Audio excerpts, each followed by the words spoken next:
En el siguiente video les hablaré sobre un artículo llamado Conocimiento sobre el virus de papiloma humano en mujeres sexualmente activas, presentado por mi persona, Aura Michelle Pacheco Quintero, al doctor Alfredo Pugliese Jiménez, docente de la Universidad Metropolitana, curso de Sexualidad Humana, programa en Medicina, séptimo semestre, Barranquilla, mayo 17 del 2020.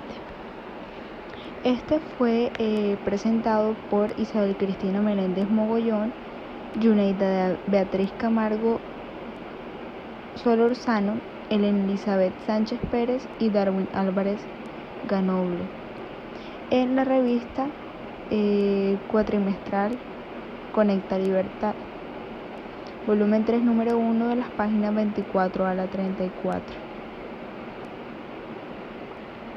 en el año 2019.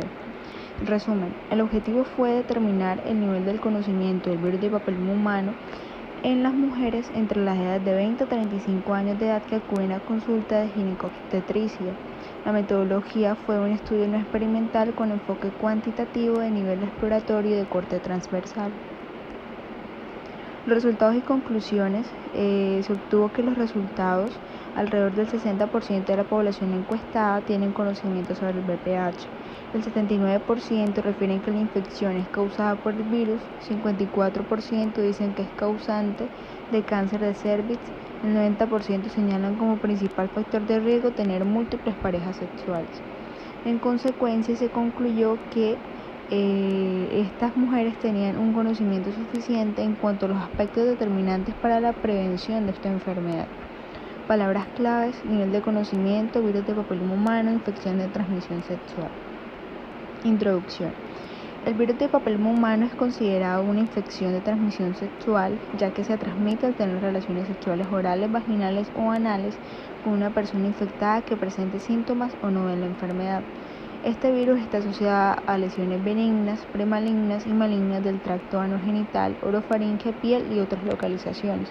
Particularmente, la enfermedad se manifiesta con la presencia de verrugas y papilomas que afectan con frecuencia las áreas genitales de los hombres y las mujeres, como la piel del pene, vulva, ano, así como las membranas de la vagina, el cuello uterino y el recto. No obstante, en muchos casos es posible que presenten los síntomas del VPH años después de tener relaciones sexuales con una persona que padezca esta enfermedad, lo que dificulta saber cuándo se infectó la persona por primera vez. Es importante mencionar que muchas de las personas infectadas por este virus no lo saben, ya que el sistema inmune en cada persona reacciona de una manera diferente. Por lo tanto, las manifestaciones clínicas de esta enfermedad serán de pronta o tardía aparición acorde a las características inmunes de cada paciente. Específicamente, se ha evidenciado que las personas de sexo masculino pueden contraer la enfermedad y no presentar ningún síntoma ni signos de la misma.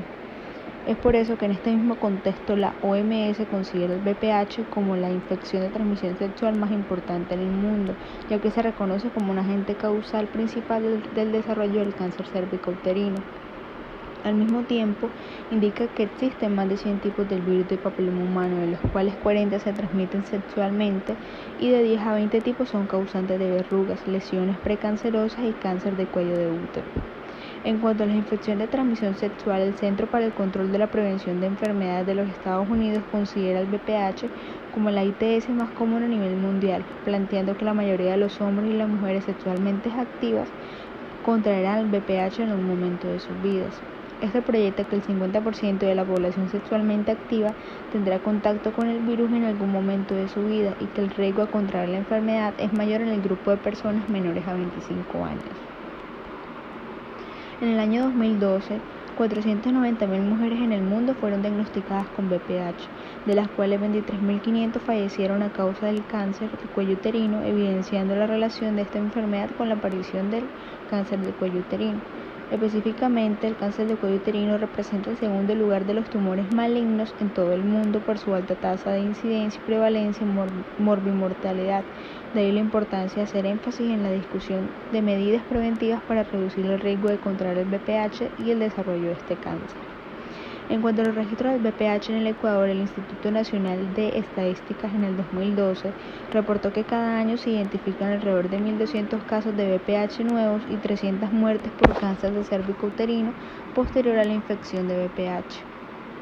lo que coloca a este país en el 10º lugar a nivel de Latinoamérica, con mayor incidencia de defunciones por esta causa.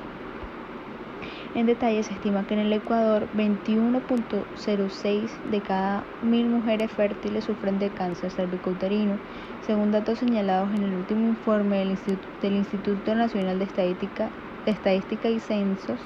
Se manifiesta que anualmente se registran alrededor de 1.200 casos nuevos del virus de papiloma humano y 300 muertes asociadas a esta condición, tomando en cuenta que el VPH es causante del cáncer cervicouterino y que este cáncer constituye el segundo cáncer más frecuente entre las mujeres de América Latina y del Caribe.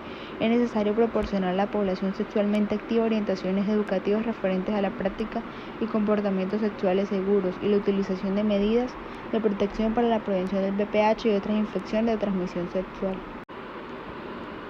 Es importante considerar que a pesar de los esfuerzos realizados por diversas naciones en materia de prevención y los avances científicos en referencia al VPH, resulta alarmante el incremento y la presencia de este virus en mujeres jóvenes sexualmente activas y en edad fértil, por lo que es necesario el fomento de salud y la prevención a través de la educación en materia de prácticas sexuales seguras, como el uso de preservativos, la disminución de la promiscuidad, la aparición de vacunas contra el VPH y controles ginecológicos periódicos. Es por ello que el indagar sobre el conocimiento en la población más vulnerable, como lo es en la mujer entre los 20 y 35 años, cobra un alto valor a nivel de la provincia Pichincha, específicamente en Quito, Ecuador, donde se identifica la presencia latente de este problema de salud pública. Materiales y métodos. El tipo de investigación fue un enfoque cuantitativo a nivel exploratorio, método deductivo y diseño no experimental.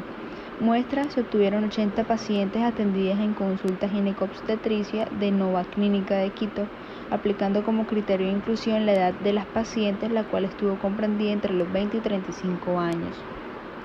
La fuente de información se realizó por medio de un cuestionario válido por expertos que valoró los datos sociodemográficos y el nivel de conocimiento sobre la prevención del VPH. El procesamiento de estos datos fue a través del programa Microsoft Excel edición 2016. Los resultados: se obtuvo en primer lugar que la población de estudio se caracterizó por ser en su mayoría adulta, ya que el 50% se ubicó en edades comprendidas entre 31 y 35 años. El estado civil que predominó fue el de la condición casada y soltera en un 44% y 45% en las casadas. Segundo, la ocupación del 68% fue como trabajadora bajo dependencia, mientras que el 20% se dedica a ser ama de casa. Tercero, el 79% define el virus de papiloma humano como una infección de transmisión sexual causada por un virus. El 54% considera que es causante de cáncer de cervix, siendo el principal factor de riesgo las múltiples parejas sexuales en un 90%, y que la principal vía de transmisión son las relaciones sexuales en un 86%, tal como se evidencia en el gráfico que mostraré seguido. Cuarto, al indicar sobre el diagnóstico, el 58% afirma que se efectúa a través del examen ginecológico, que incluye citología y colposcopía. En tal efecto, este examen ginecológico o Papa Nicolau, el 70% indica que debe ser realizado anualmente. Quinto, en concordancia, la población abordada identificó que los signos y síntomas de esta enfermedad son las verrugas genitales en un 75% y verrugas en el cuello uterino en un 36%. El tratamiento de excelencia considera que es la electrocauterización en un 66%, seguido por la criocauterización en un 22%. Y determina como por último, en sexto lugar, medidas preventivas eficaces para la vacunación con el VPH en un 55% y evitar las relaciones sexuales en un 38%, que se consideran como vías de transmisión del mismo virus. Como conclusión, se llegó a que la prevención del VPH representa un reto para el Estado ecuatoriano y para el ente rector en materia de salud. No obstante, existe un conocimiento adecuado en la población abordada dentro de la investigación, lo que apunta a un aspecto favorable, pero es importante considerar que las prácticas en materia de salud sexual se manifiestan como un riesgo para la salud de la población femenina joven, ya que las estadísticas mantienen la prevalencia de la enfermedad. Y como segundo, se concluyó que el proceso de prevención requiere de la intervención que supone el manejo de información, y es necesario incorporar otros elementos que afectan potencialmente las prácticas sexuales, como lo son las costumbres, medios de comunicación, sensibilidad de procesos de enfermedad y la cultura de prevención. Por ello es importante destacar que los hallazgos obtenidos en la población de estudio son favorables y pueden replicarse dentro de otros espacios. Muchas gracias por visualizar mi video y les dejo la referencia bibliográfica del artículo en un enlace debajo de él.